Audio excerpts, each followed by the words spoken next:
perkenalkan nama saya Nuzula Hidayunisa Firdausi dengan NPM 25011010027. Saya dari Prodi Ekonomi Pembangunan. Perkenalkan, nama saya Amanda Augusta Putri dengan NPM 25011010008 dari Program Studi Ekonomi Pembangunan. Perkenalkan, nama aku Tifana Helen Arnevi dari Prodi Ekonomi Pembangunan dengan NPM akhir 169. Halo semua, perkenalkan nama aku Satyo Natania Ali dengan NPM 250110101080. Saya dari Program Studi Ekonomi Pembangunan. Kami dari kelompok 6 akan menjelaskan hasil analisis makalah kami dengan judul Dampak Kasus Kiai Mim dan Sahara terhadap Opini Publik dan Perpecahan Umat.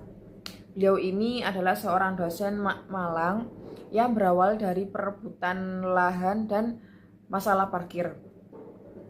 Nah, kasus ini juga menjadi sorotan bagi publik karena melibatkan tokoh agama dan akademisi yang seharusnya menjadi teladan dalam masyarakat. Saya akan menjelaskan analisis dari kasus Kiai Mim dan Sahara. Jika kita melihat kasus ini dari sila pertama, yaitu ketuhanan Yang Maha Esa, nilai yang seharusnya muncul adalah bagaimana manusia itu mampu menahan diri, menjaga ucapan, dan menyelesaikan persoalan dengan tenang. Namun, dalam kasus ini, baik Kiai Mim maupun Sahara belum sepenuhnya mencerminkan nilai tersebut. Sebagai tokoh agama, Kiai Mim seharusnya menjadi teladan dalam kesabaran, tetapi justru terlihat meluapkan emosi di depan publik. Begitu juga Sahara, dia ikut menanggapi secara emosional di media sosial, hingga memperluas konflik tersebut. Dan hal ini menunjukkan bahwa emosi kadang bisa menutupi nilai-nilai keimanan. Padahal, jika nilai ketuhanan benar-benar dihayati, setiap persoalan bisa menjadi ujian untuk melatih kesabaran dan kebesaran hati. Selanjutnya, pada sila kedua kemanusiaan yang adil dan beradab, nilai utamanya adalah menghargai martabat manusia dan menyelesaikan masalah dengan adab. Dalam kasus Kiai Mim dan Sahara, kita bisa melihat kurangnya pengendalian emosi dan rasa saling menghormati. Penyebaran konflik ke ranah publik melalui media sosial justru memperburuk keadaan. Seharusnya kedua pihak mengedepankan empati dan komunikasi dua arah, bukan saling menyalahkan di depan umum. Dengan mengamalkan nilai kemanusiaan, konflik bisa diselesaikan tanpa menimbulkan luka sosial di masyarakat.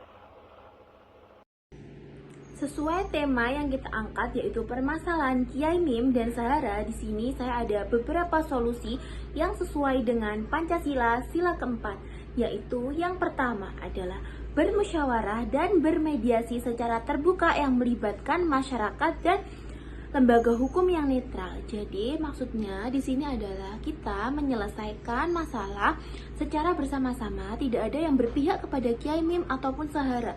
Jadi kita menyelesaikan masalah itu secara netral. Kenapa kita melibatkan masyarakat? Karena ini adalah permasalahan di dalam masyarakat, masalah antar tetangga. Yang kedua adalah membangun kesadaran moral dan etika public figure agar menjaga sikap di ruang publik termasuk di media sosial. Jadi baiknya kalau ada masalah kita harus berpikir untuk jaga jangka panjangnya juga.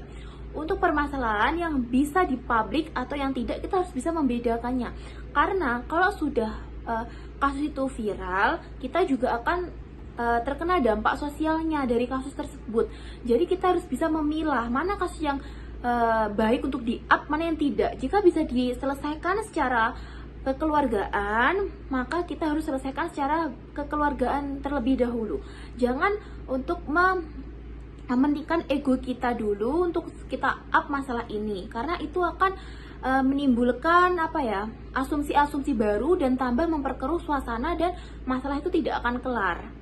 Lalu yang ketiga adalah menegakkan nilai kemanusiaan dan ketuhanan dengan saling memaafkan, menghormati orang lain, menghormati hak orang lain, dan mengutamakan kedamaian sosial. Jadi kembali ke poin kedua tadi, kita selesaikan dulu masalahnya dengan cara kekeluargaan. Jika memang tidak bisa, baru kita ke pihak yang lebih bisa untuk mengatasi masalah tersebut. Jadi baiknya kita selesaikan dulu. Kalau bisa kita saling memaafkan, dan jangan terburu-buru mengambil keputusan dengan emosi. Jadi kita hidup bermasyarakat itu kita hidup berdampingan, kita tidak bisa hidup tanpa tetangga ya. Jadi kita namanya juga hidup bersosial, itu kita membutuhkan orang lain, kita tidak bisa hidup sendiri. Makanya lebih baik kita mementingkan kepentingan sosial, kepentingan bersama daripada untuk kepentingan pribadi. Terus jadi kesimpulan yang bisa kita ambil dari solusi-solusi tersebut yang telah saya sebutkan tadi, yaitu jadi harusnya kita itu kalau setiap ada masalah kita harus melalui pendekatan nilai-nilai Pancasila. Nah, di situ kita bisa belajar bahwa setiap konflik itu harus diselesaikan dengan cara yang beradab, bukan dengan emosi atau kekerasan verbal. Karena jika kekerasan verbal terjadi, maka masalah tidak akan selesai dan akan memperkeruh suasananya. Begitu. Mungkin itu saja solusi dari saya. Semoga bisa membantu dan semoga cepat selesai juga untuk kasus Kiai Mim dan Zahra. Terima kasih. Nah, dari kasus ini kami belajar bahwa Pancasila bukan hanya sekedar sebagai dasar negara, tetapi juga sebagai pedoman kita dalam kegiatan sehari-hari. Jika masyarakat atau warga negara dapat menerapkan nilai-nilai Pancasila, ketuhanan dan kemanusiaan, maka semua perbedaan, semua masalah bisa diselesaikan dengan damai dan bermartabat. Terima kasih telah menyimak video kami tentang refleksi nilai-nilai Pancasila. Semoga apa yang telah kita berikan, kita menjadi generasi yang bijak dalam menerapkan juga menerapkan nilai-nilai Pancasila di hidup sehari-hari. Terima kasih. Wassalamualaikum warahmatullahi wabarakatuh. Dadah.